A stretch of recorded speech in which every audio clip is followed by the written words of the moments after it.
Here you are, the praised, gifted child. Your parents thought you were going to change the world into a better place. Your scores were always among the best of your class, and a fun thing about it, you didn't even try. You just did what you did because you were smarter, you were better than the rest. Then, without understanding how years of existential crises and teenage phases passed, you find yourself doomscrolling in your bed for several hours. Being gifted is now only a memory. So is seeing your parents happy and hopeful about your future again.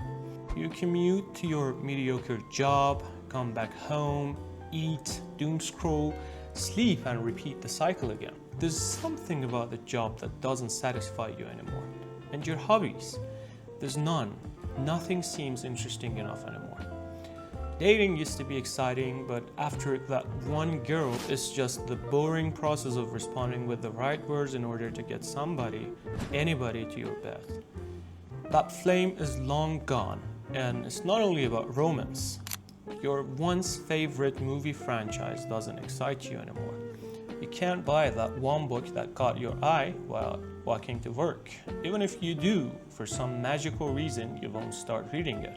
And even if you start, you'll surely never finish it. You can't decide, start, act, continue, or finish. And that's even worse when you compare who you were promised to become with who you actually are.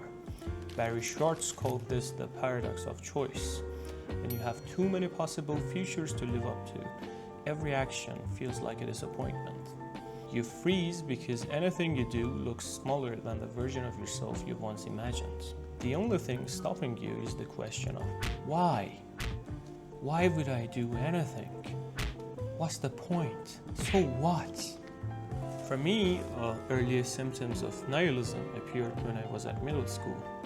Funny how being a smart kid might lead to existential questions. Those questions might lead to depression and isolation, and that leads to academic failure in some cases.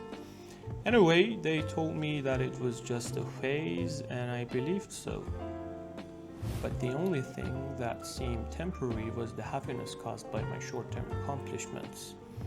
The emptiness, that lack of meaning, has always been anything but a phase. For short periods of time, when I was trying to get accepted at the university, when I was about to get my first job, when I was saving money to buy my first car, I forgot the question of meaning. But disaster struck every single time, the moment I got what I'd always dreamt of. The word nihilism means nothingism, thinking life has no meaning. Nietzsche himself wrote in The Will to Power that nihilism is the most extreme form of pessimism, not just sadness, but the collapse of all value. Dostoevsky also saw it in his novel Demons, young men who tore down every belief but offered nothing to replace it with. Supposing you're a toddler watching this video, I will explain and simplify the mustache guy's terms about it. Negative nihilism. Imagine you have a toy, but someone says, "This toy is worthless unless there's a magical toy castle in the sky that makes it valuable." They put life's meaning somewhere else. Instead of saying yes to life as it is, escape to a fantasy castle in the sky. That obviously makes life itself feel depressing and meaningless. Reactive nihilism. Later, you stop believing in a magical toy castle. You say, nothing is real, nothing matters, let's just give up. That's when God is dead. In The Gay Science, Nietzsche tells the story of a madman who runs into a marketplace shouting, "God is dead, God remains dead, and we have killed him." But the real tragedy isn't God's death. It's that people don't feel the weight of it yet. That's why instead of freedom, we end up lost. But instead of being happy about freedom, you feel weak and sad. Although Nietzsche predicted well how the end of Christianity, or maybe practical belief in religion in general, was gonna cause an epidemic of nihilism and the widespread horror of the lack of meaning, we seem to forget that there's an endless number of gods that die every day. Your handsome high school crush whose thoughts made you want to get up early and go to school every day was a god, and you killed him when you started a relationship with him, later finding out what a toxic, abusive is. The car you've been saving money for a long time is a god, until you buy it, rev it a couple of times, and then it's not interesting anymore. And you end up purposeless again.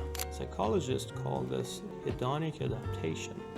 Brickman and Campbell showed that even lottery winners go back to their normal happiness levels after a while. The crush, the car, the phone, all of them feel like gods before we get them. Afterward, they die in our hands.